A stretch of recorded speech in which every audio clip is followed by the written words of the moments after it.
Salut à toi! Alors, je voulais revenir un petit peu sur le thème de la chimère parce que c'est un thème sur lequel j'ai beaucoup travaillé ces derniers temps et notamment ça a été le thème principal de mes expositions de la saison dernière en 2019. Alors, ce qui a retenu mon attention l'année dernière, plus particulièrement, c'est une loi qui est passée sur la bioéthique.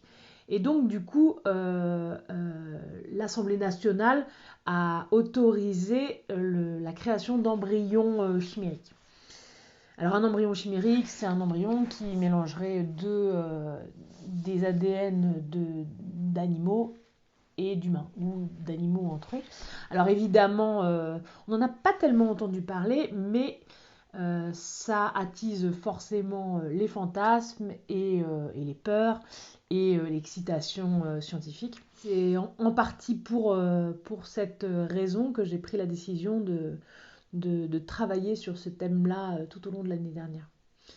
Alors la chimère, ça a quelque chose de fascinant parce que c'est en même temps euh, du reconnaissable, on va prendre des morceaux et les assembler de manière anormale, monstrueuse, euh, informe, ce qui forcément excite la curiosité, les fantasmes. On est quelque part dans un lieu de l'imaginaire qui se croit entre le réel et la fiction. Et donc forcément, ça attise énormément l'imaginaire, et ça depuis des milliers et des milliers d'années. Homère déjà avec ses premières chimères et bien d'autres. Et encore aujourd'hui, il y a des artistes comme ben, qui me viennent de suite, ça va être le lapin fluorescent d'Eduardo Cac. Ça va être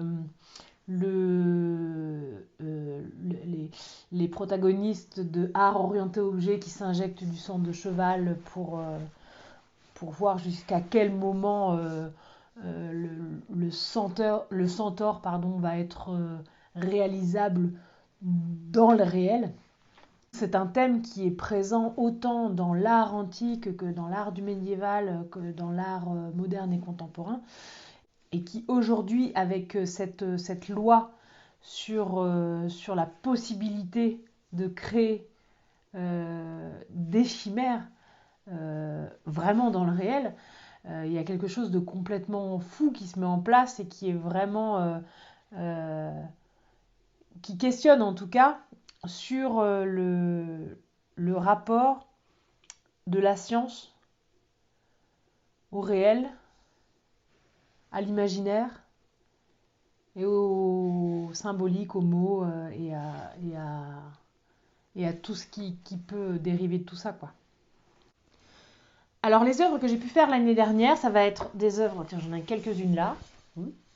Ça va être des œuvres qui ont toutes la même base, du verre soufflé, et elles sont toutes créées avec les mêmes cellules souches, donc peu importe la couleur qu'elles ont. Elles ont toujours ces cellules souches. Je vous en montre une autre que j'ai là. Simplement avec une couleur et soufflé avec des différentes formes. Mais ça vient de toujours la même urine. Alors de cette collection sur les chimères, j'ai créé, on va dire, une œuvre qui s'appelle l'attrape-rêve, qui est en gros certaines chimères qui ont été prises dans une barrière Vauban. Cette dernière étant floquée au velours noir et dont le panneau explicatif est recouvert de feuilles d'or. Dans ce travail, j'avais envie de confronter quelque part un objet très contemporain qui est la barrière Vauban, qui est quand même pas mal utilisée pour empêcher le passage et, euh, qui est traitée d'une manière très très luxueuse, avec ces objets qui sont en verre soufflé, qui peuvent paraître plus ou moins euh, informes, viscérales, qui ressemblent parfois à des organes, mais toujours un peu dans l'inquiétante étrangeté, qui qui provoque parfois de la fascination, parfois de la répulsion. Et j'avais vraiment envie de jouer là-dessus, et on pourrait dire que c'est sur cette collection-là l'œuvre majeure que j'ai créée. Ensuite, il y a deux autres petites séries, des chimères sur pied, sur le même principe, hein, et ensuite des chimères suspendues, qui sont pour moi ce que j'appellerais des hors-d'œuvre.